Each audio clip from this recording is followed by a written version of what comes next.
Hindi papayagan ng Senadong arestuhin ang sinumang miyembro niya sa loob ng Senado, lalo na kung merong sesyon. Historically, may sesyon o wala, again, institutional courtesy dictates na huwag ito pasukin ng kapulisan para may posasang senador. Dalawang bagay ang nangyayari. I-exhaust yung legal remedy o kusang lumalabas yung senador sa Senado. Enzo Recto, kalaban ang katiwalian at kasinungalingan, kakampi sa katotohanan at kabutihan. Tila magpapasight and contempt na lang itong si Bato de la Rosa sa Senado, kaysa sa magpahuling buhay dito sa mga taga-ICC. Bakit ko po ito nasabi mga kabunyog? Dahil po mga kabunyog nilinaw po ni Chiz Escudero, kung ano ang dapat gawin ni Bato pag dumating na ang warrant of arrest nito sa ICC, ang tanging pangsamantalang solusyon para hindi siya arestuhin ng mga ito, ay hindi ito lumabas ng compound ng Senado or manatili ito sa Senado. Dahil po mga kabunyog, ayon po kay Chiz Escudero, na kung ang isang senador ay inaresto at sinilbihan ng warrant of arrest, hindi ito basta-basta popusasa na lang at hulihin hanggat nasa loob siya ng Senado. Anyway, panoorin po natin itong mga sinabi ni Chiz Escudero. Sir, about Senator Bato de la Rosa, nagkausap na po ba kayong dalawa? Nagkausap kami. Humihingi siya ng anong favor or tulong ang hinihingi niya sa inyo? Ang kinwento ko sa kanya at sinabi ko sa kanya, ang siyang sasabihin ko rin ngayon. Meron kaming summary ng mga kaganapan dito sa Senado noong mga nagdaang panahon na may mga akusadong senador o senador na inakusa ng iba't ibang krimen. Kung maalala nyo, kaugnay ng rebellion complex with murder ng laban kay dating Senador JPE, Senator Enrile. Yung kaso laban kila Senators Enrile, Revilla at Estrada. Yung kaso laban kay Senator Lacson. Yung kaso laban kay Senator De Lima. Yung kaso laban kay Senator Trillanes. Ito yung iba't ibang sitwasyon kinaharap ng Senado kung saan may kaso laban sa kanila. At ang naging pasya ng Senado ay ito. Hindi nakabase sa batas, pero nakabase sa tinatawag na institutional courtesy. Hindi papayagan ng Senadong arestuhin ang sinumang miyembro niya sa loob ng Senado, lalo na kung merong sesyon. Ang pinakamatagal na namalagi dito sa Senado ay si Senator Trillanes, na namalagi dito ng humigit kumulang 25 araw. Bibigay ko sa inyo yung history sa mga nagdaang panahon para may reference kayo. Dagdag pa dito, sa lahat ng kasong yon, maliban na lamang kung winidraw o inatras yung warrant, ay sumuko din sa mga otoridad, yung mga miyembro ng Senado, matapos nilang makuha o hindi makuha at klarong hindi na makukuha yung kanilang legal remedies na sinusubukan kunin. According to former Senate President Drilon, sa sitwasyon ngayon, wala kang pwedeng gawin para protektahan si Bato sakaling magkaroon na ng warrant of arrest. Una, hindi naka-adjourn ng session. And then pangalawa, mabigat yung kaso na kinakarap niya. Tama si Senator Drilon in one sense. Historically, may session o wala, again, institutional courtesy dictates na huwag ito pasukin ng kapulisan para may posasang senador. Dalawang bagay ang nangyayari. I-exhaust yung legal remedy o kusang lumalabas yung senador sa Senado. Ang pinakamaliwanag na ehemplo ay sa kaso ni Senator Laila de Lima. Isang araw lamang siya natulog dito at kinabukasan, sinuko niya yung kanyang sarili sa mga otoridad. Sa kaso nila Senator Estrada at Revilla, sinuko din nila yung kanilang sarili sa otoridad makalipas ang isang araw. Si Senator Enrile makalipas ang isang taon. Si Senator Lacson ilang buwan hanggang hindi lumabas yung desisyon ng Korte Suprema, nagtagusa, hindi sa Senado, sa labas. Pero ayon kay Senator Enrile, hindi daw niya trabaho na hanapin si Senator Lacson o sabihin ko nasan siya kung nalalaman man niya. Trabaho daw ng mga otoridad yon noong mga panahon na yon. The Constitution is clear in Article 6, Section 11. It is only when Congress is in session and the penalty to be imposed for the offense is less than 6 years. Is a member of the Senate or Congress immune from arrest? Magpapatuloy yung kaso pero hindi pwedeng arestuhin. Sa kasong ito ng ICC, ang mga batas kasi natin klaro yung penalty, di ba? the penalty of 1 year to 6 years, the penalty of life imprisonment, the penalty of prison correctional, which is 6 years to 12 years. Klaro naman yun eh. Ang problema sa ICC, ang nakalagay doon, ang imposable penalty ay not more than 30 years or life. So, pasok sa not more than 30 years ang 5 years, ang 4 years. So, isang posibilidad na pwedeng matanong o ma-clarify yung bagay na yon, pero hindi pa rin applicable nga dahil wala kaming session hanggang sa June 2. So for the meantime, ano yung commitment niya kay Senator? Ang sinabi ko sa kanya, we will try to afford him every opportunity to avail of legal remedies that he is entitled to. Sa katunayan, ginawa na niya. Dahil co-petitioner siya ni Pangulong Duterte, hindi ba? Sa Supreme Court case, kung saan bagaman walang ginrant na TRO, ay pinasagot yung mga respondent sa kaso at posibleng ma-actionan niya ng Korte Suprema sa hindi malayong hinaharap. Lalo na kung sakasakaling maglabas uli ng warrant ang ICC.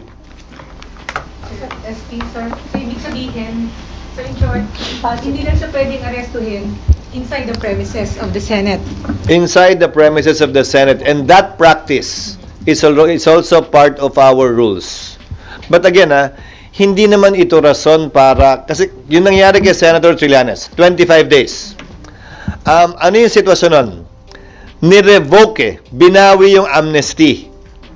At pending sa korte, yung pagbawi ng amnesty kung legal nga ba yun o hindi. Wala pa. Nagde-decide yung korte kung mag-iiso o hindi, pero anytime pwedeng ilabas. So namalagi sa dito hanggang isinangtabi ng korte yung pag-iiso ng warrant of arrest dahil naglabas na ng desisyon ng Korte Suprema na hindi pwedeng i-revoke ang amnesty na ibigay na. So, sir, ang tanong, sir, is papayagan nyo ba siya na mag-sanctuary dito kung meron ng warrant of arrest? I mean, kung hindi pwedeng isilbi dito, pwedeng mag-stay? Hindi para sa akin na pigilan si Senator Bato na magtungo dito, desisyon niya yun. Pero ang hangganan siguro noon ay hanggang makakuha at klaro na kung anong magiging pasya ng korte kaugnay sa kanyang pag-avail ng kanyang judicial remedies na karapatan niya. Hindi lamang bilang senador, bilang isang ordinaryong mamamayan. Sir, so kung, in theory, kung ako arresting officer, abang ako na lang siya sa gate ng Senado?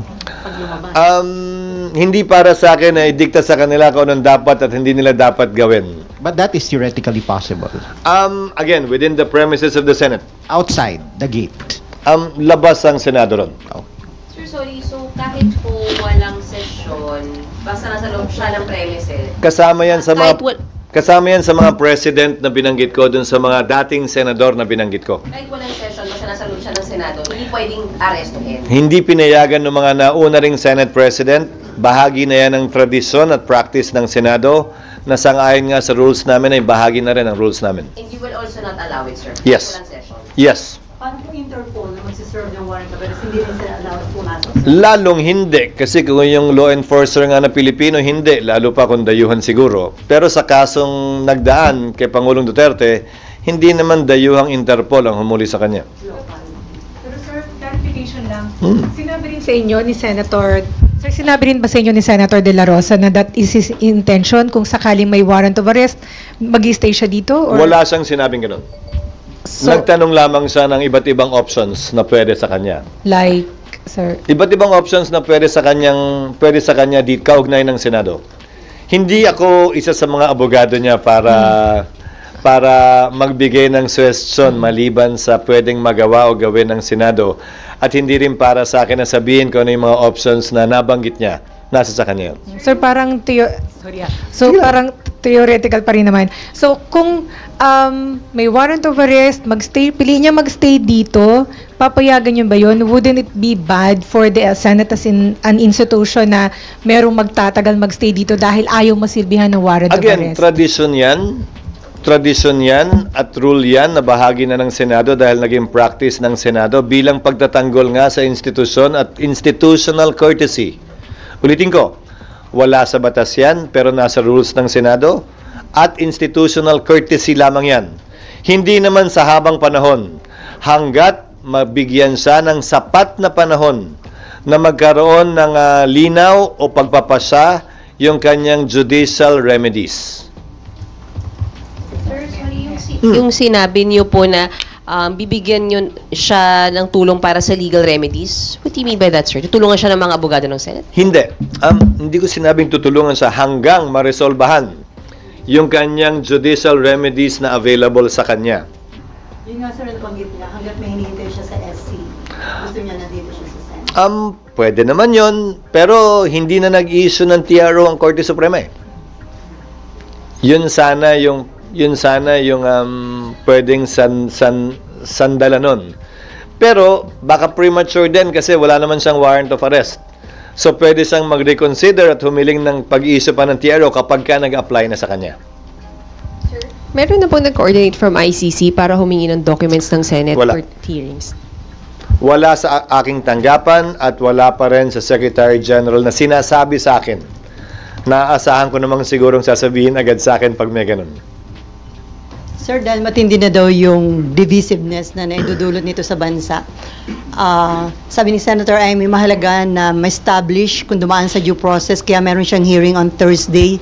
Sa tingin niyo makatutulong yun yung, para ma-address yung concern ng marami at yung tanong ng marami na dumaan ba sa due process? Pero, kung ang concern ni Senator Amy ay grabe na yung divisiveness o pagkakawatak-watak natin, edi sana ang maging dulo ng kanyang pagdinig ay maghilom tayo at magkaroon ng pagkakaisang muli at hindi lalo pang dagdagan yung divisiveness o pagkakaaway-away natin. Kung yun ang pakay niya, sang-ayon ako sa pakay na yon. Para mabigyang linaw, tulad ng mga binanggit ko ngayon, para mabigyang linaw ilang katanungan na meron ang ilan sa ating mga kababayan at mga alinlangan na meron sila marahil kaugnay nito, o mga pangamba na meron sila kaugnay nito. Sana hindi makadagdag yung pagdinig na niya kaugnay sa lalong paglalim pa ng sugat at hidwaan sa pagitan ng ating mga kababayan. Pero sir, do you support the hearing?